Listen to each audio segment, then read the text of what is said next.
Hey everybody, this is D Hunter, bringing another action figure review. Today, we're going to look at the Mattel DC Multiverse Aquaman Black Manta figure. This is Black Manta from the Aquaman film, and he's part of the Collect and Connect Trench Warrior. I found this at a local sort of thrift shop for a fair price and decided, why not? I don't actually have a single figure from the Aquaman film. Black Manta seems a logical one to add to the collection. So let's take a look at the packaging. As you see at the top, Collect and Connect Trench Warrior. This guy was only $10. Black Manta from the Aquaman film. DC Multiverse, back when Mattel was running the line. Here's some of the Collect and Connect parts on the side. Looks like he also has a sword. One side, Black Manta. Other side, same thing. At the back, here's the rest of the wave. I actually wouldn't mind having the rest of those figures. Now, Trench Warrior is really cool looking, but it seemed very odd to pick an army builder to be the Collect and Connect figure. At the bottom, got a bunch of credits, and here's his barcode, in case it helps anybody.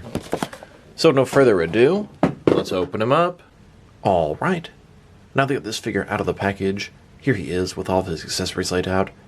He really only comes with one traditional accessory, that's a sword, but he also has the Collect and Connect build-a-figure pieces of the Trench Warrior. Funny thing is, the Trench Warrior could easily fill as an army builder, so it seems kind of an odd choice to make the Collect and Connect figure. Trench Warrior looks really cool, and if I were a huge Aquaman collector, I'd want to get a few of them, but the fact that it's a Collect and Connect makes it kind of difficult. That being said, I'm more of a Batman collector, so I passed on the entire Aquaman wave when it first came out. I only got this guy, but he found it for a cheap price, and honestly, if they were releasing them nowadays, I'd probably pick them all up. So this is Black Manta. His real name is David Hyde. He's been an arch enemy of Aquaman for a very long time, since the late 60s. His abilities, he has genius level intellect, he has high-tech armored suit, and he has the ability to shoot lasers out of those big bug eyes of his. So let's take a look. He's got that giant head, looks kind of like something alien. Sculpting is not bad, you can tell it's an armored suit. There's a man underneath there. He's got these tubes coming out of his suit, pretty cool. They go to the back, what appears to be some sort of jetpack type thing. I imagine that probably helps him underwater, and he can fly as well. Looks like single jointed elbows, double jointed knees. Now he's got this blade coming out of his left hand, and his right hand has nothing. It almost looks like it was broken off. But this guy's brand new in the package, so it definitely isn't anything like that. Overall, it looks pretty good. Nice bit of sculpted detail. This was kind of near the Mattel era of DC Multiverse figures, but they were definitely improving at the end here, but still far inferior to McFarlane's figure. And just a closer look at his helmet or face sculpt. Giant eyes. Looks like some kind of big insect. Black Manta makes me think he's supposed to be some sort of manta ray. Definitely not the vibe his costume gives me, though. It does look pretty good, though. His head is unusually large on this version. Now let's check out his accessories. And let's start off with the Trench Warrior pieces. Pretty much like a fish, monster-type creature. The detailing is very nice. I mean, look at the sculpt there. He also has an articulated jaw. Love when action figures have that. It's pretty uncommon. Of course, this comes in two separate pieces. Take them, got to sort of pop them together, and bam, there you have it, the torso and head of the Trench Warrior.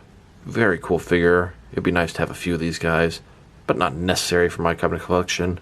Now for a sword. And there's nothing really impressive here. Feels kind of dinky. It's a little bit warped for the packaging, but that's an easy fix. Just dip this thing into some hot water, should straighten itself out.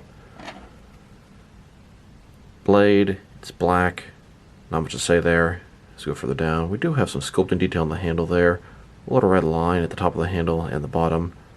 And then a little sort of trident looking thing at the very bottom. Like I said, kind of dinky, not very impressive. So I then put his sword into some hot boiling water, and it straightened right out. Here's Black Manta holding the sword. He only has the one gripping hand on his right hand, so he's only be able to hold it with that hand, and not with two hands. Now that we've taken a pretty good look at both the figure and his accessories, now let's check out his height. and I was definitely curious how big this Black Manta was going to be. The Mattel DC Multiverse figures typically ran about 6.5 inches tall, and the McFarlane characters about 7 inches tall. McFarlane is making a Black Manta from the second Aquaman film. It'll be out sometime in the near future. In the meantime, this guy'll do. So from bottom to the top of his helmet, he's staying at about 6.6 inches tall, which can translate to just under 17 centimeters. Now for his articulation. Starting with his head here, of course, it can rotate from side to side. You can look up and down about that far. Up not much, but down a good amount. Can tilt his head a tiniest bit from side to side, not much. Shoulders on a ball joint goes out more than 90 degrees. Up, down, around, all that good stuff. Bicep cut below that. He's got rotation, it looks like, at the elbow as well. Single jointed elbow, doesn't even go up 90 degrees. Rotation is very minimal there. His wrists can rotate, it's going to be hinged as well. His torso, he's got traditional ab crunch here, traditional waist swivel below that. Legs, completely does the splits. Ball joints, they go forward that far, back, not much. He's got a thigh cut below that. Double jointed knees, they don't go back as far as I'd expect. The armor is kind of prohibiting some of that. And then his ankles, forward and back, tilt and rock, no traditional rotation. Here's an image of Black Manta with a blue background. Could be underwater, or maybe in a beach or ocean type setting. And here he is, taking on the Mattel version of the Jason Momoa Aquaman for the DC Cinematic Universe.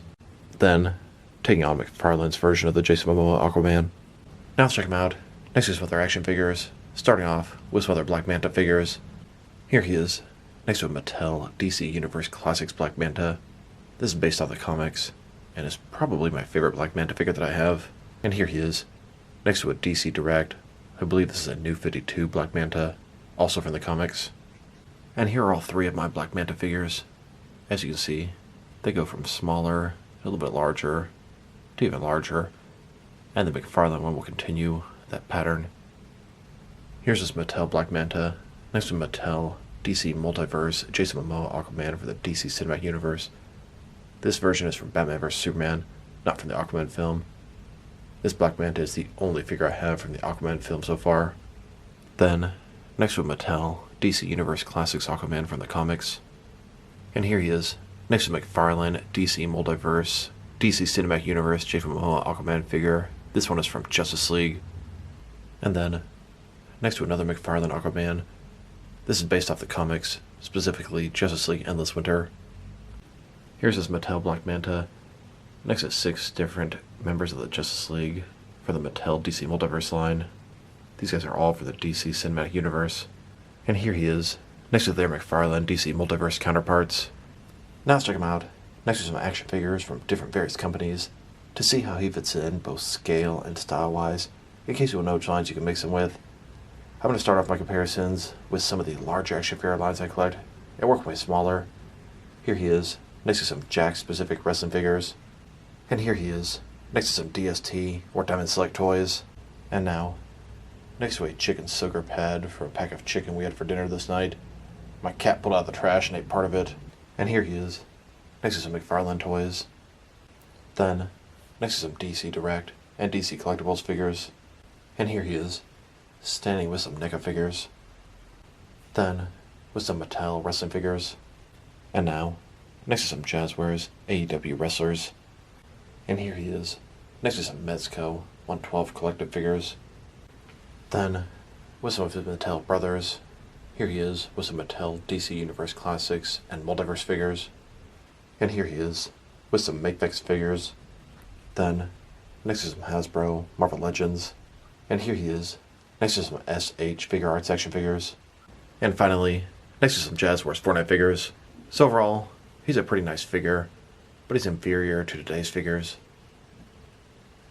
Don't get me wrong, he's near the end of the Mattel DC license, and they were improving at the end there. The Aquaman movie figures are pretty good, and the last couple waves were excellent. If only they put that kind of effort forward 10 years ago, they'd probably still have the DC license. His articulation is pretty good. Good for the Mattel figures, but but still inferior to everything else that was coming out at the time. His accessory, the sword, it's kind of pathetic. His overall sculpt and paint job are excellent. No issues there. I like the tubes. His head is giant, but it looks good.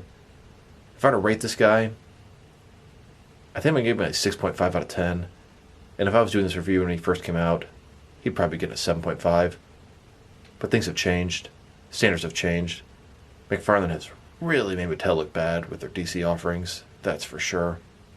I still have a huge soft spot for Mattel's DC lines, though. DC Universe Classics is a fantastic, expansive line. So this is D Hunter. Thank you guys for watching this video. If you liked the video, press like below. If you have anything you want to say with the video, add to the comment section. If you want to see additional action figure reviews from me, press subscribe. I do appreciate when you do that. Once again, this is D Hunter. Thank you guys for watching this video, and I'll talk to you guys real soon.